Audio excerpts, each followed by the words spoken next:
Start. हर वर्ष इस मौसम में ठंड की आहट के साथ ही दिल्ली और राष्ट्रीय राजधानी क्षेत्र की आबो हवा इस कदर प्रदूषित हो जाती है कि उसमें सभी लोगों के लिए अपनी सेहत को दुरुस्त रख पाना ही एक बड़ी चुनौती हो जाती है। मगर विडंबना यह है कि हर अगले वर्ष गहराती जा रही इस मुश्किल पर काबू पाने के ठोस उपाय करने के बजाय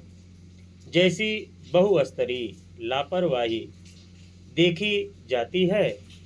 वह इस समस्या के असर को और ज़्यादा घातक बनाती है। होना यह चाहिए कि जब इन 2-3 महीनों में वायु प्रदूषण की मुश्किल ज़्यादा जटिल शक्ल अख्तियार कर लेती है, तो सबसे पहले स्कूल, कॉलेज या इस तरह की किसी भी जगह पर बच्चों के खेल से जुड़ी गतिविधियों को लेकर एक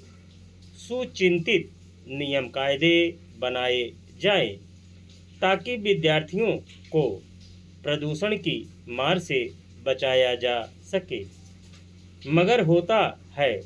इसके उलट कि कई बार स्कूल, कॉलेज से लेकर खेल के मैदानों में होने वाली गतिविधियों के लिए जो कार्यक्रम तैयार किए जाते हैं, उनमें प्रदूषण से पैदा होने वाली मुश्किल के पहलू को नज़रअंदाज किया जाता है। जाहिर है यह शैक्षणिक परिसरों में खेल गतिविधियों के लिए कार्यक्रम का खाका तैयार करने में अदूरदर्शिता का परिचायक है। इसमें यह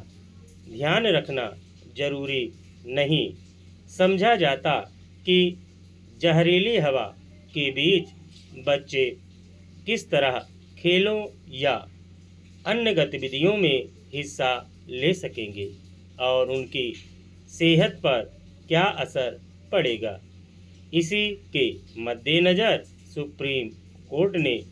बुधवार को वायु गुणवत्ता प्रबंधन आयोग से कहा कि वह हवा में प्रदूषण के स्तर को ध्यान में रखते हुए दिल्ली सहित राष्ट्रीय राजधानी क्षेत्र में नवंबर और दिसंबर में प्रस्तावित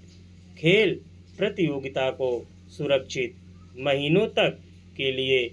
स्थगित करने का निर्देश देने पर विचार करें। सुप्रीम कोर्ट के इस निर्देश के बाद आयोग ने दिल्ली, हरियाणा, राजस्थान और उत्तर प्रदेश की सरकारों को पत्र लिखकर विद्यार्थियों की सुरक्षा के लिए नवंबर और दिसंबर महीने में होने वाली शारीरिक मेहनत और खेल